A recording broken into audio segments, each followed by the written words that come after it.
Alright everybody, we're back with another structural analysis video. Today we are going to be working on reactions, right? So this should be a review from structural analysis, a review from statics. Obviously you're in structural analysis. A lot of the first part of structural analysis is review. And it's hit upon so much because of the fact that a lot of the stuff builds on top of that. Right, so if you can't do a shear moment diagram, which we'll get to later on in the semester, then you can't use integration or moment area method to solve deflection of a beam. So a lot of skills build upon each other. We're also going to do eventually, trusses and frames, deflections based off certain loads, using virtual work, stuff like that. Finding reactions is the very first step of any possible problem that you're going to have, and so we're going to go over that. Alright, so for this one we have a frame. Anytime you see this connection drawn in just a problem, you can generally assume this is a rigid connection, okay, which means that it resists moment, right? That's important. This is different than a hinged connection. This also resists moments. So there you go. That's what this is. All right. So this particular problem has a hinge at A, all right, which means that we have a AY. Right, a reaction at A and the Y. A lot of times I'll write that RAY too. I'm trying to just write AY from now on since it's less letters to be writing. And then we're going to have an AX. Right, I assume that's going to the left. And then we are going to have a BY. Right, whenever you have a roller, the only reaction that is occurring there is perpendicular to the surface. So this particular thing cannot move up or down perpendicular to the surface. There is nothing resisting movement in the parallel surface, I guess, right? Along this line, there is nothing resisting. The only thing that's resisting is perpendicular to the surface, so normal to the surface. Okay, so we have three unknowns. We have three equations, right? Some of the forces in the x, some of the forces in the y, some of the moments about a point. So we can solve this as is determinant, but we are going to break this. Why did I write BY? Let's just call this, let's call this B, or let's call this RB, sorry. Let's just call this RB. We need to have the R. Let's call these RA. And let's call this RAX. Okay, so we have RB, the reaction at B. Again, it is perpendicular to this surface. All right, now the slope of that surface is 3, 4. So to make that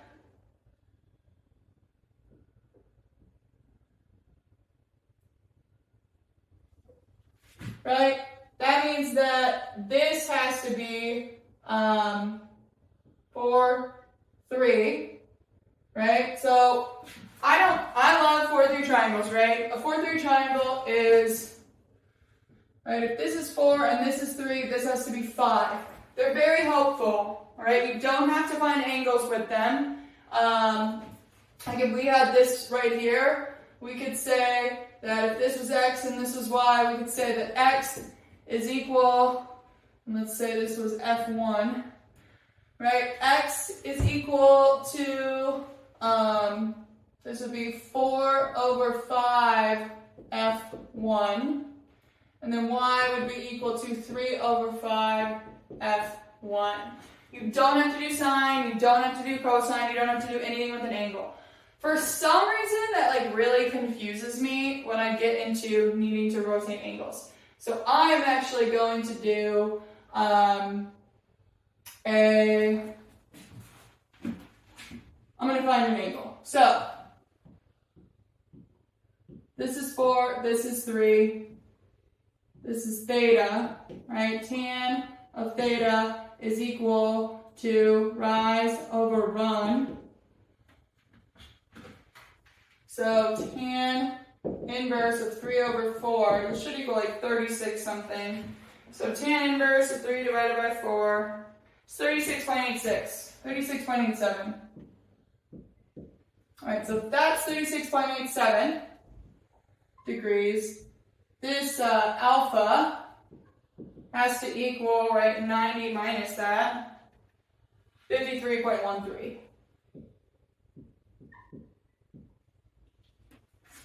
Okay, so we can now break this thing into some different parts. So we use this to solve that, but now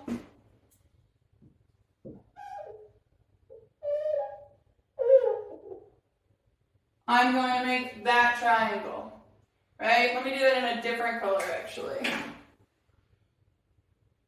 So again, this triangle was used to solve that angle. And now I'm going to have an RBX. And I'm going to have an RBY.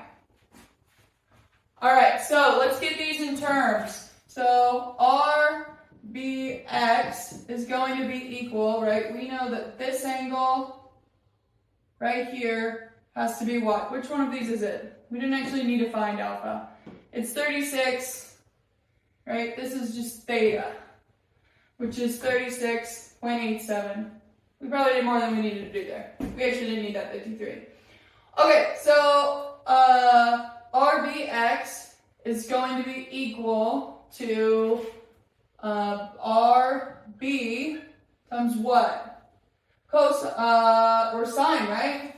Sine of 36.87, and RBY is going to be equal to RB cosine of 36.87 degrees.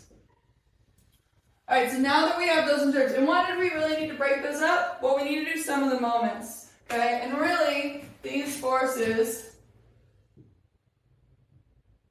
are acting on that point. I know the drawing is getting a little discombobulated, but whatever.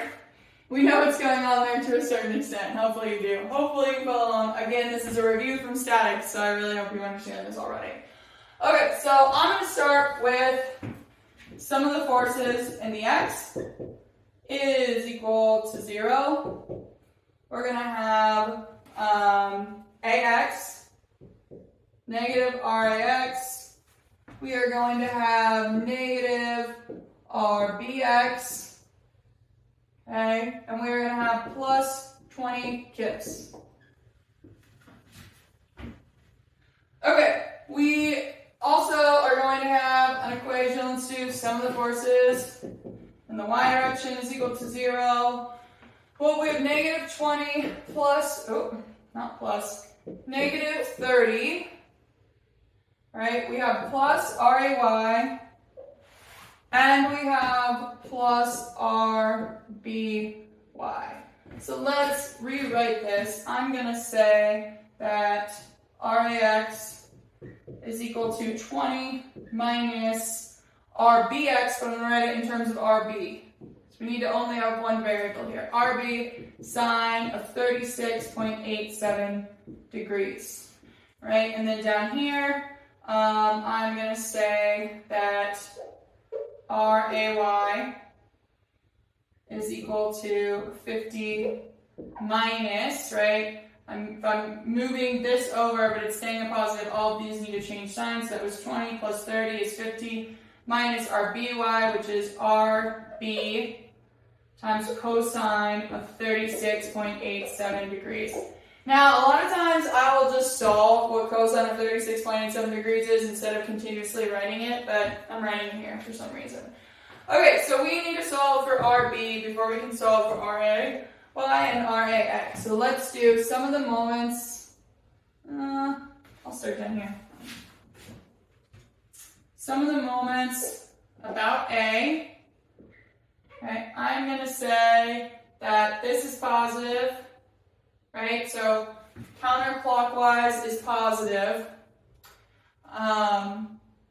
Yeah, equal to 0. It might be easier to do some of the moments about B, honestly, because then you already have our A, Y, and X, and then you can solve for our B. But either way, you need to solve these components because you'll need them for these two equations. But I'm going to do some of the moments about A, right? Again, rotation about A. If I put my finger on A, anything causing counterclockwise rotation is going to be positive. Anything causing clockwise rotation is going to be negative.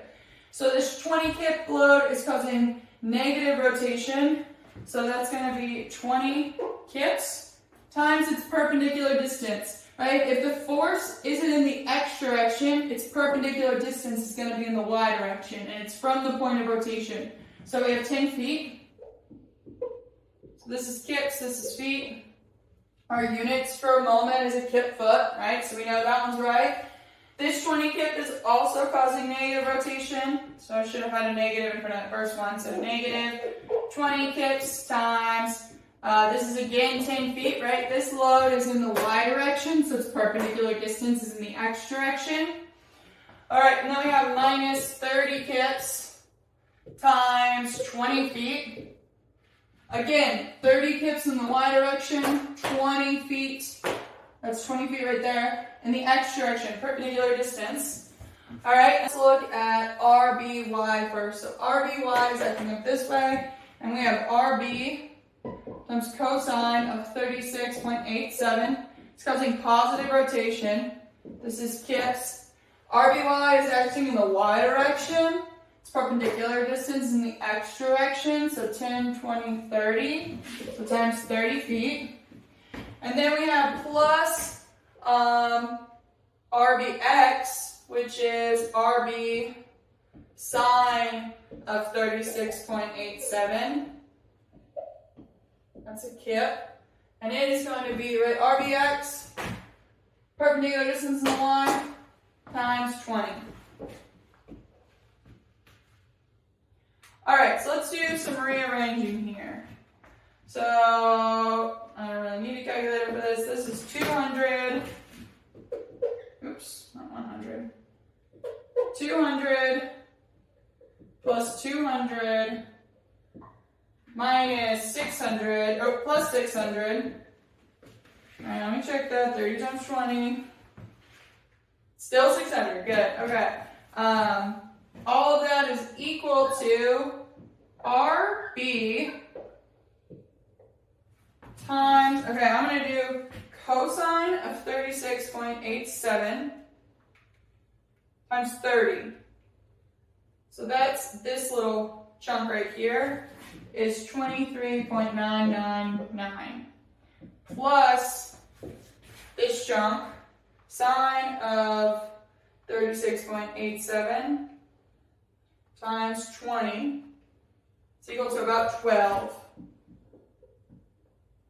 So that plus 23.999, let's say that is equal to about 36. So RB times 36. So what do we have over here? 600 plus 400, this is 1,000.